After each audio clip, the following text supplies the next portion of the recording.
Welcome everybody to another great episode of Brutally Honest. I am your host Stitches MBC and welcome. I know it's been a while, but I'm back guys. And I got a couple of things off my chest that I do want to get off.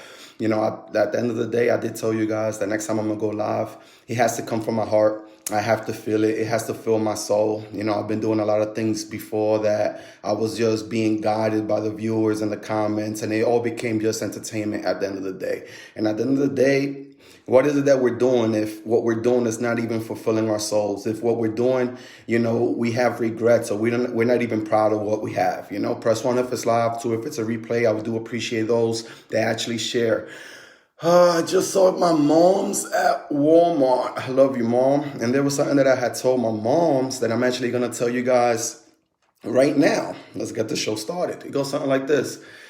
My story is not for y'all to feel sorry for me. My testimony is not for y'all to have pity or anything like that. No, it's not for none of that. At the end of the day, my story is only for you guys to understand that if I can get through it, you guys can get through it at all. Listen, we all got issues. We all go through our trials and tribulations. We all got problems. We all got troubles. We all got things that we can stress about. We all got that. And please miss me with money solves everything. Money is not everything. Millionaires have issues too. So no, at the end of the day, how the hell do you solve you getting cheated on because you got money? Your kids doing bad in school because you got money. Growing up in a dysfunctional family because you got money. No, money does not solve everything, And at the end of the day, what I'm going to talk about real quick is about enlightenment, awareness, inspiration, motivation. What is it that really lifts you up? What is it that really fulfills you? What is it that's really your desire? I see people watching. I do appreciate everybody. Press 1 if it's live if y'all out there, and I will be responding to all the comments as I'm talking and speaking my piece. When it comes to enlightenment and awareness, you have to go through the shit, guys. You have to go through the struggles. At the end of the day, we all have issues, right? But it's how we overcome those issues that really define us. We all go through moments in our lives. I get it. Trust me, I get it. But it's the moments that we choose to hold on to that's going to sculpt our own reality. You understand what I'm saying about that? It's the moments that we hold on to. Yes, we've all been hurt. Yes, most of us has all been traumatized. A lot of us been traumatized during our childhoods, and us as adults, we still carry these insecurities that's been projected. That's number one, especially from our parents and our loved ones and our environment. No resentment there. We all go through it, but our childhood traumas is a lot of things that we still hold on to, even as adults, and we have to be aware. Listen, when it comes to the path of enlightenment, I'm going to ask you guys a question real quick. Which one comes first? Enlightenment or awareness? Which one comes first? You guys can disagree with me or agree with me if y'all want, but in my opinion, my humble opinion, we're going to talk about humbleness too. Awareness always comes first. Awareness is always the first step in anything that you guys are trying to do in your life. It always comes with awareness. Now, awareness does affect our own intuition and our own perception and our own perspective in life. There was something that I had shared to my group, Brutally Honest, Unfiltered. You guys can feel free to share, to join that group. And one of the posts was that people wanted to talk to me about was when I had shared detox your gut before we listen to it. Gut. Well, that technically means your intuition, right? Like, what's your intuition? Always trust your gut. Always trust your intuition. Is that right? I don't believe so, because there has to be a balance with it, especially if you don't have the awareness that your intuition is being controlled by your own fear. You understand what I'm saying? A lot of times we're so hurt that we don't even trust things anymore. And it's just really our paranoia, and we get confused and we distinguish it like that's the truth. That's our reality. That's our gut feeling. That's our intuition. That's our instincts. No, I'm going to trust that. I'm going to trust that regardless to what. When at the end of the day, how do you know that you're not being controlled by your own past experiences? When it comes to detoxing your gut, so let me ask you guys another question. What's the Holy Trinity on earth? The whole Trinity is like, our Father, the Son, and the Holy Spirit. Okay, cool. But I'm not here talking about religion. I'm always talking about inwards within ourselves. What's the Holy Trinity? So let's use that same analogy. Name of the Father, that's our mind. Our Son, that's our body. And then the Holy Spirit, that's our soul. That's our three things, our mind, body, and soul. Mind, body, and soul is our own Holy Trinity. And we have to take care of this in order to detox our gut. When it comes to our mind, let's talk about our minds, our thoughts. Always thinking negative, always being around negativity, always being involved with negativity, what we watch, what we listen to, what we be around. When it comes to the TV, especially when it comes to social media, that's always going to affect how we perceive things. Tony, awareness leads to enlightenment. That is the only way it can happen. Awareness is a path. Enlightenment is the destination. I love that you said that, Tony. Thanks for tuning in. I agree that awareness, it always starts with awareness. Now, when it comes to enlightenment is a verb, so it's an action. When it comes to enlightenment, when you are enlightened, you have removed the confusion in your own life, like the confusion, you feel like enlightened. You shedded light to something that you was unsure of, something that you was confused about, something that you was doubtful about. It could be outward, it could be inward. I personally prefer talking about things that are inward, things that are, within yourself. So that's what enlightenment means. It's a verb and it removes confusion. It's also a spiritual insight. It's more than just physical. Everything in life is more than just physical. We're just here in this physical form, but we're really trapped in this body. We're so much more than this physical being that we have. And when you are enlightened, you have more of a spiritual insight. You start to notice things. You start to notice people's vibes and people's energies. You start to feel off when you realize that you're in a place that you don't belong. You have to listen to that. It's also, enlightenment comes with a revelation. And you are not going to be enlightened if you don't own up to your struggles in your life. We all got issues, but we have to own up to it and we have to go through it.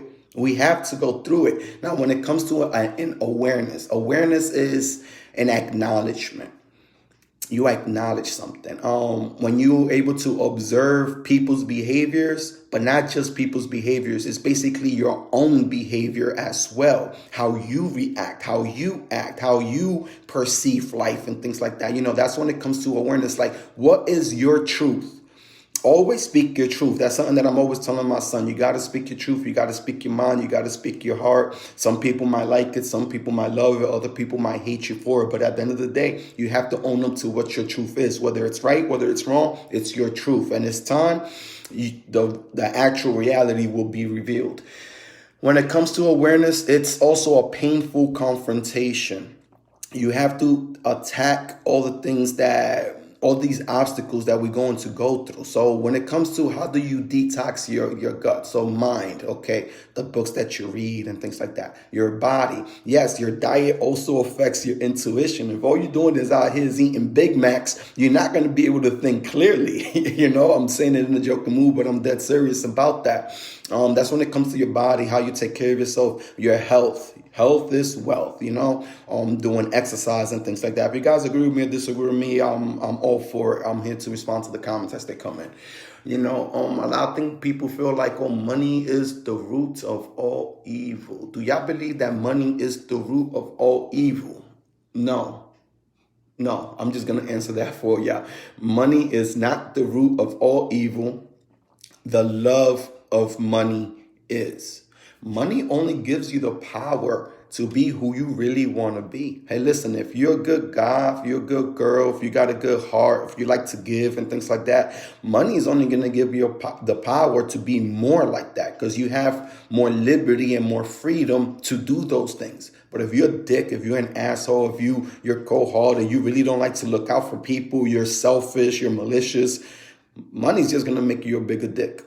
Excuse my language, or don't excuse it, but I'm just being brutally honest with you guys. That's what money does, So I was just here because I wanted to tell you guys exactly what I had told my moms when I saw her at Walmart a few minutes ago. And I was like, hey, my story is not for people to feel pity or feel sorry or anything like that. It's to make people understand that if one person is going through it, you can get through it as well. You know, a lot of times we go through this life feeling down. You know, like when we're thinking about our past, it definitely leads to depression because we choose to think about the negative things that has happened to us. Maybe the betrayals, the lack of trust, the lack of loyalty, the abuse, mental abuse, verbal abuse, physical abuse, and we hold on to these moments and then it changes us. Like you used to be a good person. You was a good, cold, like a good, warm-hearted person. And because somebody did you wrong, now you have this perception that everybody is out there to get you. And it's not really like that. You know, don't allow other people to change who you really are. Some people are going to do what they do because that's just them. It has absolutely nothing to do with you. So let's try not to take anything personal. Next time I go live, I want to talk about, like people still waiting on love are still hurt. I'm going to talk about that. There's actually something that True had commented on one of his posts when he was talking about humbleness. So I'm gonna finish this little episode on that. And he was talking about a man is not supposed to be humble. He is supposed to be humbled. And you guys can agree or disagree with me on this one as far as my own opinion, as far as deciphering what that means to me. And it's like a lot of people feel like you got to be humble and things like that. But a lot of people also feel like if you're not humble, that means you're cocky. Well, where does you being confident fall in place to that, Just because you're not humble does not make you cocky. It makes you confident. There has to be a balance between that, humble, confidence, and cockiness. Do I want to be humble? No. Do I want to be cocky? No. I just want to be confident. Now, when True said, that was something that he heard, a man is not supposed to be humble. He's supposed to be humbled. That's because of your life situations and all the things that you go through in life. It humbles you. It lets you know you're not better than anybody else. You're not perfect. You're flawed. There's always room for improvement. There is always room for improvement. One of the things that I hate the most about humans, certain humans, because we're not all like that, is ignorance. If you feel like you ain't got nothing else to learn, if you feel like you're always right, then there's nothing for us to talk about, But when it says about as far as being humble, when you're too humble, that's an issue because you don't have your own self-worth and you don't have enough self-love within yourself. You don't know what you deserve when you're too humble. You're okay with people mistreating you. You're okay with not speaking your mind, not speaking your heart because you don't want to offend others. And that's my issue as far as being too humbled. And I'm not saying, you can't be walking around life being humble and things like that. That's who you are. That's who you are, But you need to have a balance as far as having enough self-love and self-worth to know who you are. Because by knowing who you are, you also know what you deserve. Thank y'all for tuning in. I love y'all. This was Stitches NBC. I'll see y'all next time.